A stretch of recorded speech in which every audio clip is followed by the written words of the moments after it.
Hey friend, welcome to the Limitless Athlete Mindset Podcast, where we break through fear, crush self-doubt, and step boldly into the confidence we were created for. I am Jenny McKim, mental performance coach, educator, and a woman on a mission to help athletes and their families develop the mindset to win, not just in sports, but in life. This podcast, it's bigger than the game. We're talking faith-fueled confidence, bold action, and unlocking the unstoppable mindset of a limitless athlete. Because let's be real, playing small, that's not what we were made for. The time is now. Well, hello, friends. How are you? Long time no see or chat or talk or whatever you want to say. I am totally doing this podcast off the cuff, hence my sweatshirt, because I just got back from a walk and it has been a hot minute since I put a podcast out. But I wanted to share a story with you. So about a month ago, I went to Fort Lauderdale, Florida for a mastermind retreat, I guess is what you would call it. And my business coach, Marina Simone, who's the mom, she put it on for us. And I got to go meet a bunch of ladies that I've only met online. And I got to meet them in person. And my friend, they're my friends now, right? That's what we are. So Lori, she and I ended up rooming together. And somebody asked me, they're like, you ever met this person before? Like, nope, never met. Just like, hey, I'm looking for a roommate. Like, count me in. I'm in. Let's split the cost of the room. So I went to Fort Lauderdale and sorry, we're just going to keep this totally real today. Okay. Yes, I know. My drink is going in and out. We are in the thick of allergy season here in Southern Indiana. So just never you mind my voice and any other things that might happen in the process. Okay. So I left on a Thursday and I left out of Louisville. My flight from Louisville to Orlando was delayed. And I was really concerned because my connecting flight from Orlando to Fort Lauderdale, the time was like super short. I was like, oh my gosh, I'm not going to make it to the gate. It's going to be bad. It ended up being more than fine. So my flight out of Louisville on that Thursday was delayed only by like 15, 20 minutes. No big deal, right? So I flew out at like 5:15, 5:20, something like that. Got to Orlando at 7-ish because, it's not that long of a flight. And I was supposed to fly out of Orlando at like 8 and be in Fort Lauderdale at 9 something. I was like, okay, I'll be in my hotel by like 9:30 or 10. Like, it's not going to be that late. Nope. There were other plans that were to be had that day. So I get to Orlando and I don't like to sit. So I'm walking laps and, like just checking out all the things in the Orlando airport. I've been to the Orlando airport a few times. I mean, my daughter has been a competitive cheerleader since, I don't know, first grade. So we've been to Summit and Nationals and all that stuff. So I've been to the Orlando airport a few times, but I don't know. It was just like, I guess I saw it in a different light this time. Anyhow, so I get to Orlando and my flight just kept getting delayed and delayed and delayed and delayed some more. Like at one point, I was trying to lay on like the seats and the arms don't move. So that was super uncomfortable. And I texted my husband. I was like, do you think if I fall asleep, someone will wake me up so that I can get on the plane? And he was like, I wouldn't count on it. So I'm like, okay, that's fair. So not like I was actually going to go to sleep. I'm not that great of a napper to begin with. I think we finally boarded the plane about 11:15 p.m. 11:30. It was at least 11:30. It was closer to midnight, like 11:45. Finally get on the plane. They're like, hey, good news, because you all have waited so long. Your flight was delayed so long. This flight is only half full. Great. There's plenty of seats. And also because your flight is so short, there's no like in-flight drinks. Okay, that's fine. It's like 45 minutes, if that. So finally land in Fort Lauderdale at like 12:30. I finally got to my hotel at about 1:10, 1:15, and I'm trying so hard to be quiet and not wake up Lori because Lori's already there and Lori's already asleep, as anybody would be, right? So I don't know what I did, but I woke her up and she like pops up and she looks at me and she goes, "Hi." I was like, "Hi." She said, "I'm Lori." I was like, "I'm Jenny. It's nice to meet you." She was like, "Okay, I'm going to let you get settled and I'm going to go back to sleep." And she rolled over and went back to sleep. It was great. So that was Thursday. Friday, Lori and I did get to like do some exploring in Fort Lauderdale. Such a cool place. Like I want to go back. Um, Such a cool little town. We were like, shouldn't say town, it's a city. We were walking around and checking out some different places and all the big yachts and boats. And I don't think I've ever really seen anything like that in my life. And then because it was Fort Lauderdale and our hotel had a pool like up on the fourth floor, we went and got some sun because hello, I am in southern Indiana and it was April, like the beginning of April, not very warm. So got some sun and actually got burnt. Yeah, wasn't planning on that. Wasn't even out there very long. And I put on sunscreen, but apparently not very well. But anyhow, got burnt.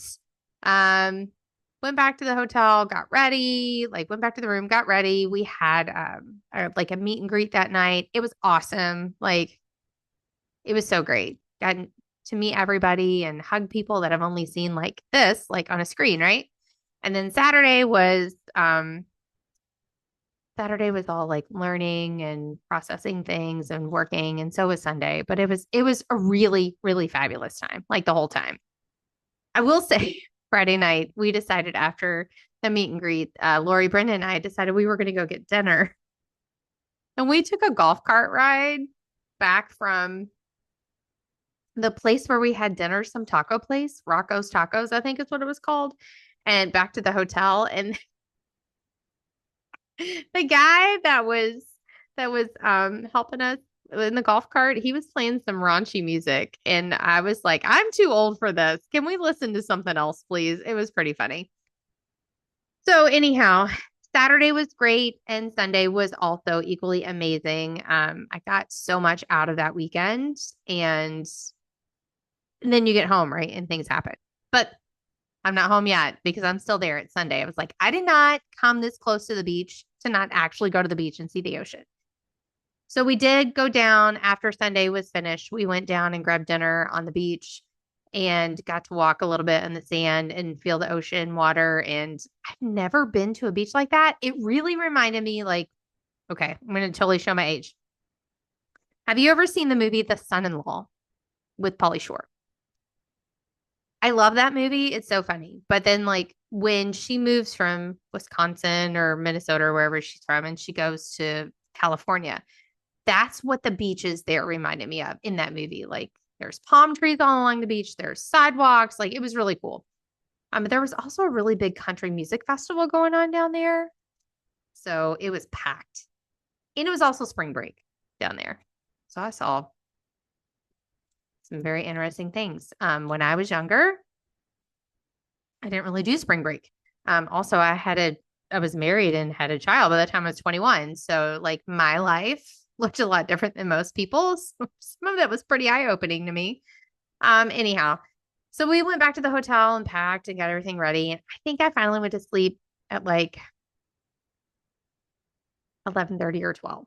I was packing, getting everything together, and I had to be up at 2:30 to get to the airport at 3 because my flight was supposed to leave Fort Lauderdale at 5, land in Atlanta at 7-ish, and then leave Atlanta a little after 7 and go home to Louisville. I was supposed to be home by 9:01 a.m. That is important to the story. So I knew I wasn't going to sleep very well Sunday night just because I was like, I'm going to oversleep and I'm not going to be here. I'm not going to be awake when my car comes and yada, yada, yada, yada. Well, I didn't sleep very well, got my 2 hours of sleep, whatever. And my car came, got to the airport. It was like 3 a.m. Okay. I don't think I've ever been to an airport at 3 a.m. when like the gate wasn't open. Like there was no Southwest workers there. I flew Southwest. There were no Southwest workers there. I have flown a few times, and every time I fly, it's usually the early 5 a.m. flight because I'm an early morning person anyway. So why not? So I had to wait for like 30 minutes for Southwest to get there and open the gates. And then I went over to TSA and they didn't open until 4. And I'm like panicking because I have to start boarding my flight at like 4:25, 4:30. Like I'm not going to get through TSA in time. I thought all TSA opened at 3:30. That's not true.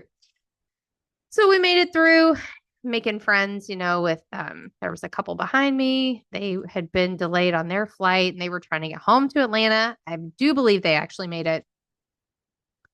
And and I did have time to even stop and get coffee on the way to the flight.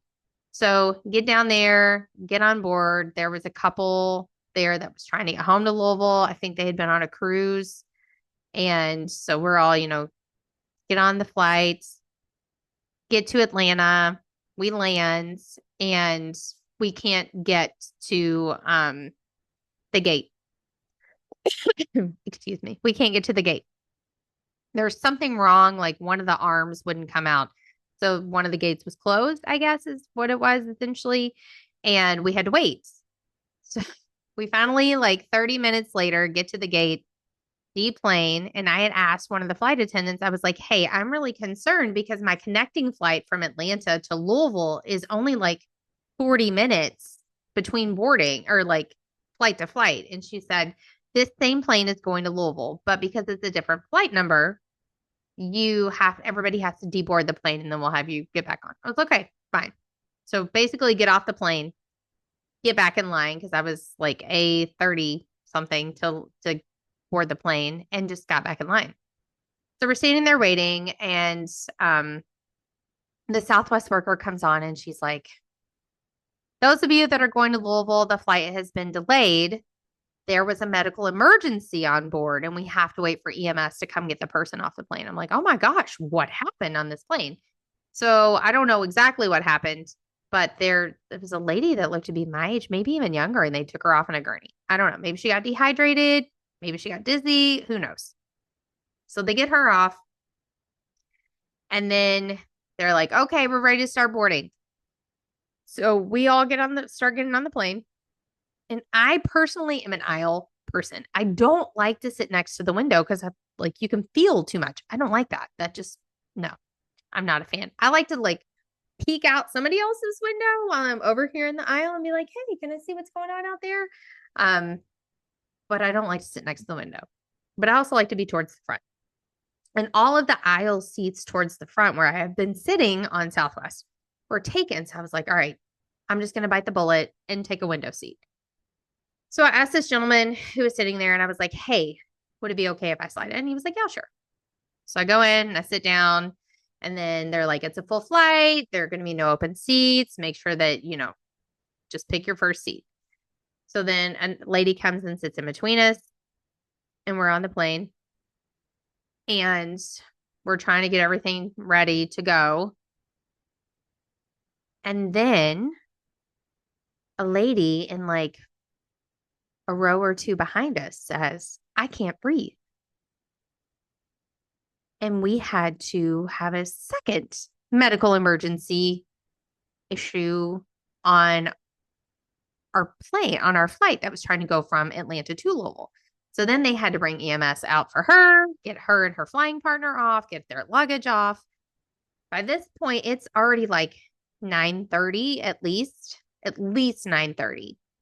And I had made friends with April and Brian that were sitting next to me. April was, she lived about an hour outside of Atlanta. She is a real estate person and she was headed to Louisville for a conference. Brian, he is from, I think he said Jacksonville, Florida. And he is a firefighter, but he works he has another job and he was headed to Kentucky with all of the flooding. So we are, just sitting there chatting it up. And they get her off the plane. They get her flying partner off the plane. She's okay. I think it was more like a panic thing than anything else, but they had to get the oxygen off of the plane for her to help her. And then the captain came out a few times and he was like, we have to go through all the paperwork to replace the tank of oxygen that was on the plane. So it's going to be a little bit. He came out and talked to us a couple times. So they get all that taken care of. By this time, it's like 10:15. He's like, okay, we're getting ready to take off. We're like, woo, we're going to make it home. We're going to go to Louisville. I mean, I was not the only person that was going home. There was a family of 5 that was trying to get home from spring break. So I was not the only one that was trying to get home on this Monday. And Brian says he's sitting on the aisle and he's like, he can see into the cockpit. And he's like, that's not good. I was like, what happened? He said apparently the captain went like this. And then they got like some manual out. And the captain comes back on and he says, for those of you that are used to flying and fly often, this might not be normal for you, but we're going to have the mechanic come out and start the second engine manually. That doesn't sound safe. Okay, sure, no problem. So the mechanic comes out. They think they've got it started. We push out to the tarmac and we're just sitting there and it's like, I was like, oh my gosh, I don't think this is normal. And Brian looked at like one of the flight attendants and the flight attendant was like, so we ended up going back to the gate. By this point, it's like 11 something. And they're like, okay, we're going to have everybody get off the plane. And we're going to take it to the hangar. No, they had the mechanic come out and try to fix it again. And then the pilot was going to take it out for a test run, like on the tarmac or whatever. So they did that and they were like, go get some food. Don't go too far. Yada, yada, yada. Well, April's like, I've got to get to Louisville. Like everybody there is waiting for me. And Brian went to go get some food. He comes back. I'm like, no, we're still waiting. And, we're talking to all the people that were on the plane as well. And then the pilot comes back out and he says, we can't get it started. We're going to have to take it to the hangar. Your flight is delayed until at least 3:00. Like, okay. And then like 2 minutes later, if that, we all get text messages that our flight has been canceled. So this poor lady at Southwest just got to work because by this point it is 11:30. It's almost noon. It's almost noon. And so like everybody's like, they rescheduled us, but they were going to reschedule me on a flight out of Atlanta at like 7:30. And I was going to have to fly to Chicago and then fly home to Louisville. And I wasn't going to be home until like 12:30. I was like, I can't do this. There was a Delta flight that I actually booked, but I couldn't get my bags from Southwest in order to get on the flight at Delta. It was going to cost me like $600 to book it right then, but it was a direct flight from Atlanta to Louisville via Delta. So because I knew I wasn't going to be able to get my bags, I went ahead and canceled that. I'm trying to rent a car. All the cars in the airport are rented because of the flights that have been canceled. So April made it on the flight from Atlanta to Louisville on Delta. She didn't have any bags that she had checked. I didn't have her number, so I hope she made it. I'm sure everything was okay. And then I went out to baggage because the lady at Southwest canceled my flight. Oh my gosh, you guys. It was like legit like a movie. There was this couple that was there and they were like, we're on no sleep. We're coming from this cruise and we're just trying to get home. And they rented a car and the guy in line behind him was like, where are you going? And they were like, we're going home to Louisville. He goes, I need to go to Louisville. Can I catch a ride with you? And they were like, yeah, sure. Come on. I was like, these are things that only happen in the movies, but it legit, it was happening. Okay. Really happening. So then we go out to the luggage and we're waiting and we're waiting and we're waiting. And come to find out, they really weren't looking for our luggage. They really weren't sending it out. But because Brian was coming to work for the floods, they were able to get his stuff because he needed it for work to help with the flooding. So Brian got a car and he got his things. And because the lady was so nice helping him get his things, we all went in there and she helped us too. Thank you to the lady at Southwest. I actually went back in there to thank her, but she was gone. So I was just like, well, I got to go.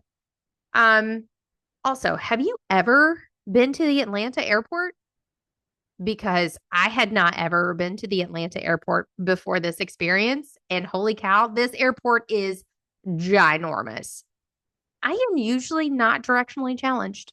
And I was very directionally challenged in this airport. The poor security guards, I shouldn't call them poor. They probably felt sorry for me. They were so helpful. The security guards that were working there, they were like, ma'am, can I help you with something? I was like, can you please tell me where I go to find my Uber that I just ordered? And they're like, no, you go, like, I went the wrong way 3 times at least. Finally found it after I got my luggage. There was a mom and a daughter that were from Louisville that were trying to get home. They had been in Atlanta for the weekend with friends. And the mom went and got her car where I went and got mine, and she left the daughter there. Her daughter was like 18. So when I say left the daughter there, don't panic. Everything was fine. So the mom she leaves, gets an Uber, goes to get her car, and she's like, I'll come back and get you. Well, I get over to the car rental place. The mom is there, and I was like, I didn't know you were still here. I would have brought your daughter with me. She was like, it's okay. It's fine. It's not a big deal.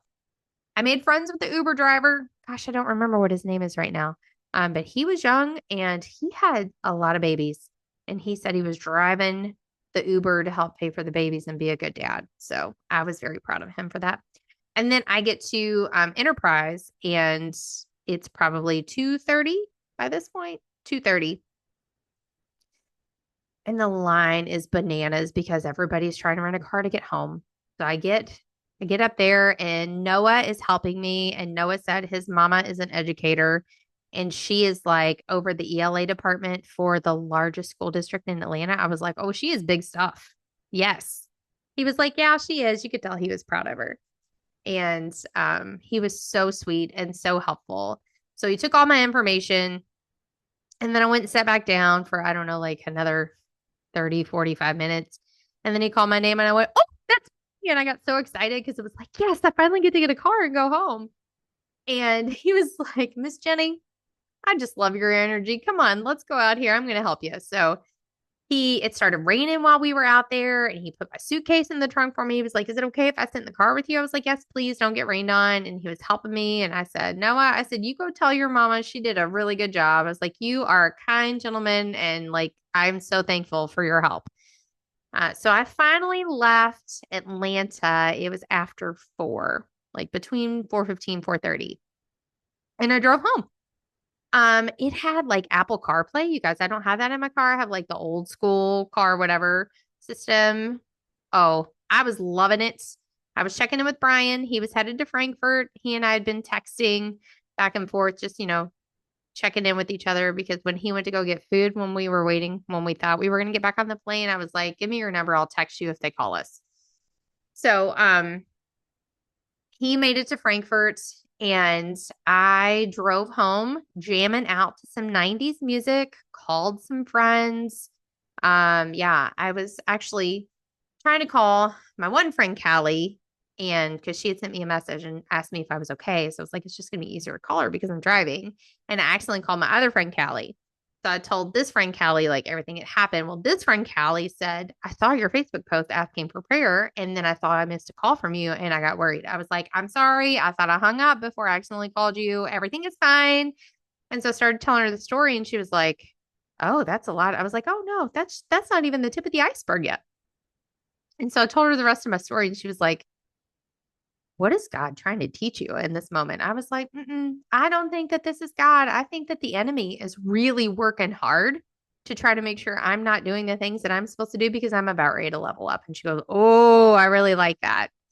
So that was a fun conversation. I was talking to my husband off and on the way home. My youngest daughter called me. Like she was like, Mom, are you okay? And because, my husband had told her all the things that I had been going through that day. And I was like, yeah, great. Like I really did. I love to drive. I really did have a great time driving home. The car was like super easy to maneuver. And you guys, I saw Starlink for the very first time. Driving, I finally make it to like, where is Eastern Kentucky University? Owensboro? No, WKU, not EKU, WKU. Owensboro, right? I think so. And all of a sudden I look over and I'm like, am I delusional because I'm on 2 hours of sleep, or what the heck is that? And I called my husband and he was like, I bet you just saw Starlink. That was really cool. So I did get to see Starlink for the first time. I did not stop at any Buc-ee's, which I love their brisket sandwich, but I was too tired. And I wasn't really too tired. I take that back. I knew if I stopped, it would take way longer to get home than what I wanted. I was trying to like for real get home as soon as I could. So I stopped once to grab some food and get gas. And then I stopped another time to get gas and use the bathroom. And that was it. That 7-hour drive home. I made it home about 11:30 that night. And I crashed out at midnight and got up the next day and went to school. And I was tired. It took me I am definitely not as young as I used to be. I could feel that. It took me a lot longer to recover from not getting as much sleep that night as I should have. But here's the best part. That Tuesday I went to school and about 11:30, I get an email. It's like, you have flowers in the office. And I'm like, what? Who's sending me flowers? Like, tomorrow's my son's birthday. Why am I getting flowers? So I go down to the office and I gotta pull it up.